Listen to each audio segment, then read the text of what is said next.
Good morning, good evening, good afternoon, good night, whatever time of day this video finds you. It's your boy Jay here, and today we're going to be talking about a subject that some of us may be confused as to why it's in Monster Hunter in the first place, and that is friendly fire, right?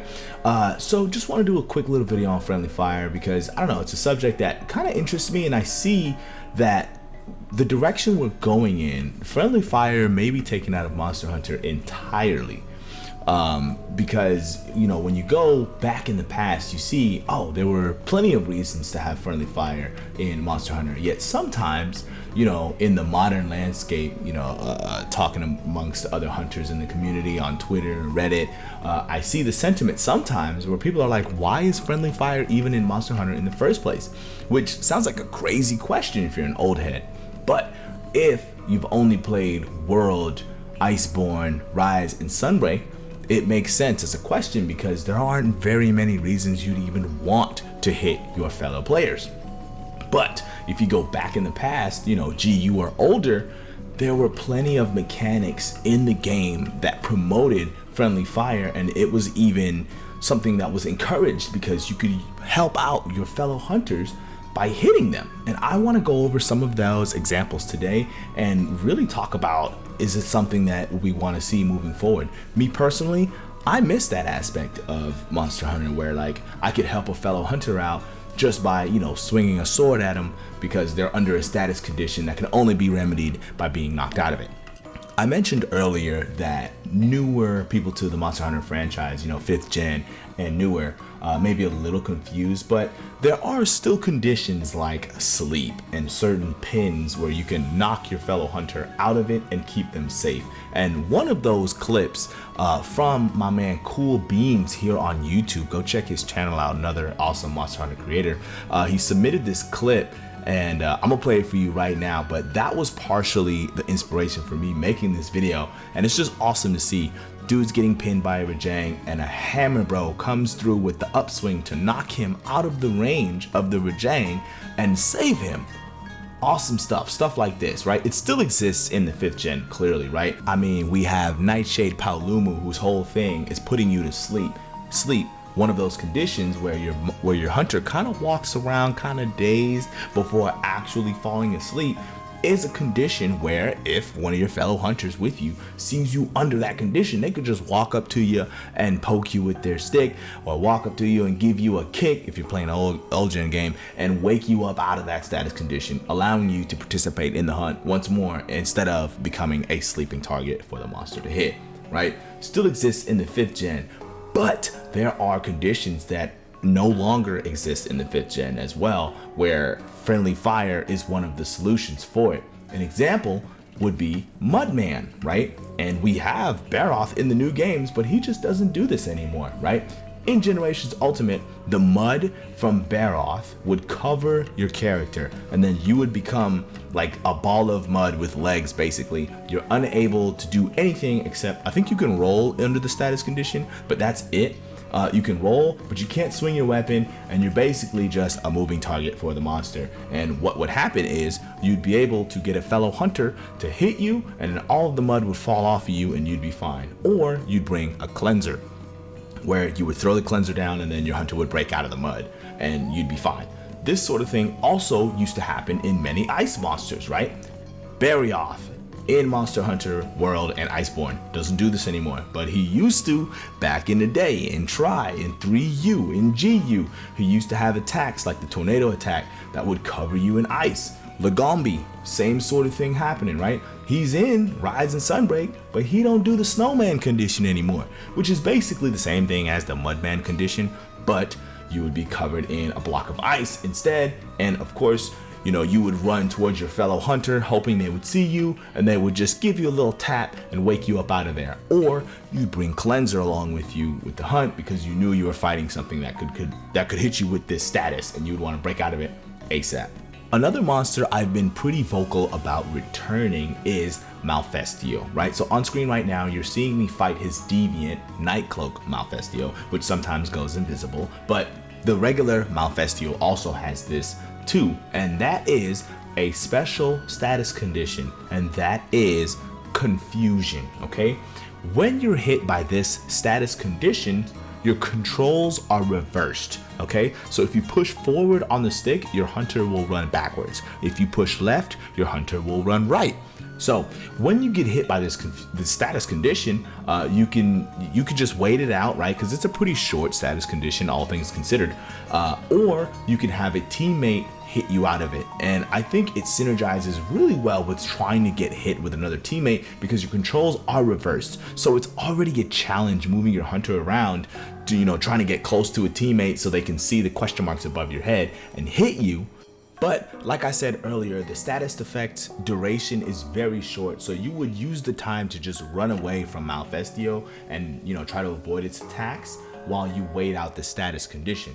So if Malfestio were to return like I want him to, I would want Confusion as a status to last much longer so that you'd have to use your newfound confusing controls to try and get next to a teammate so they can whack you out of the status, right?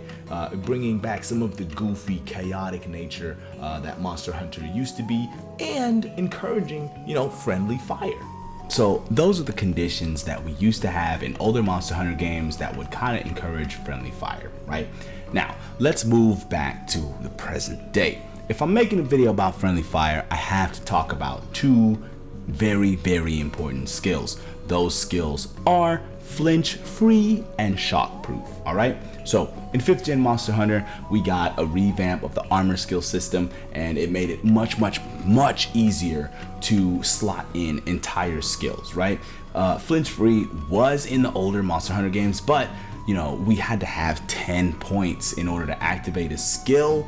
And ain't nobody doing 10 points to get Flinch Free in the older Monster Hunter games. That just didn't happen. So that's why everybody had friendly fire kind of more or less on all the time, because it really wasn't all that worth it to slot in Flinch Free in the older armor system that requires 10 points. But in the newer armor system, it's much easier to get just 1 point of Flinch Free, which causes you to no longer get hit by your teammates, which can kind of, I think, lead to why some of the newer players feel like if it's this easy to get rid of, why do we even have it in the first place? Which is a take that makes sense when you don't have the context of the older game. So be easy on our 5th gen homeboys, all right? So the reason why I brought up Flinch Free and Shockproof is because I do think they both can still coexist, even if we bring back Mudman, Snowman, Confusion, and more conditions, even new conditions that we've never seen before, that would support you hitting your other players. I do think that they can coexist with these skills if we tweak these skills a little bit. So currently with Flinch Free, if you have Flinch Free on, and let's say you're stunned, you can still get hit by a teammate to break you out of your stun, even though you have Flinch Free on, right? So Flinch Free is kind of selectively on because it's on and you won't get hit by your teammates if you have it on, and there's a long sword swinging around and you'll just tank the hits, right? But if you get hit twice in rapid succession and you're under a stun, that longsword player can knock you out of your stun and bring you back to, normal, right? I want that to be gone. I want, if you're gonna wear Flinch Free, you can't get hit by other players, no matter what. Even if you're stunned, Mudman, Snowman, whatever. This is the downside to playing with Flinch Free. If you're gonna have Flinch Free on, it's not all positives, right? Much in the same vein as some of these Sunbreak skills that we got in, Dereliction, Mail of Hellfire, where there's a downside to having the skill on. There's the downside to having Flinch Free on. If you're playing, let's say Baroth is in Wilds, you get covered in mud and Mudman comes back. If you got Flinch Free on, you're shit out of luck, boy. You should have brought Cleanser, right? And the same thing for Shockproof, right? Where Shockproof is the other way around, where you won't be able to flinch other players with your weapon, right?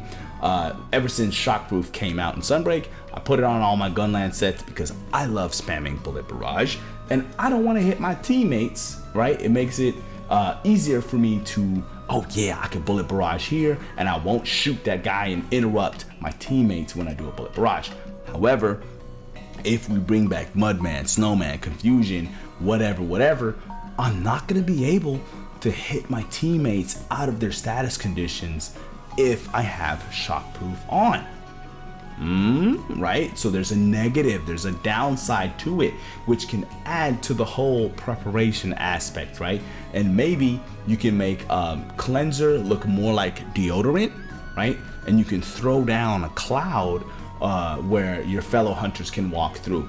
So if you have, you know, like Shockproof on, your friendly fire is going to be temporarily turned off. But you brought cleansers. You can throw down a cleanser next to your homeboy and get him freed from that mudman status, right? Rather than hit him anymore. Because you got Shockproof on, you don't want to hit your teammates, but there's a little downside. You can't save them from these little status conditions that pop up now. Well, that adds to the preparation aspect of Monster Hunter. I gotta bring these items because I know I have this skill slotted in. You feel me? And what's carrying one more item, right? I mean, we don't have to carry paintballs, whetstones, cold drink, hot drink, psycho serum. We don't have to carry all these items anymore. So bring cleansers, these new cleansers, so to speak, right? Or like they're gonna work just like how deodorant used to work. You throw it on a cloud, your teammate can walk through the cloud when they're in the mudman status and get cleared up, and then they can rejoin the hunt. Thus, bringing back more of the camaraderie aspect that I kind of miss in Monster Hunter, right? With Flinch free and Shockproof, it's so easy to just slot these things in and just ignore your teammates when it comes to hunting in multiplayer. Let me know about how you feel about some of these changes in the comments section down below. As always, you guys are the real content, and I do plan on replying to each and every comment that hits this video at least one time. So definitely head down to the comment section and participate in the discussion. That's about it for today's video. Thank you all so much for watching, and as always, people, happy hunting. Peace.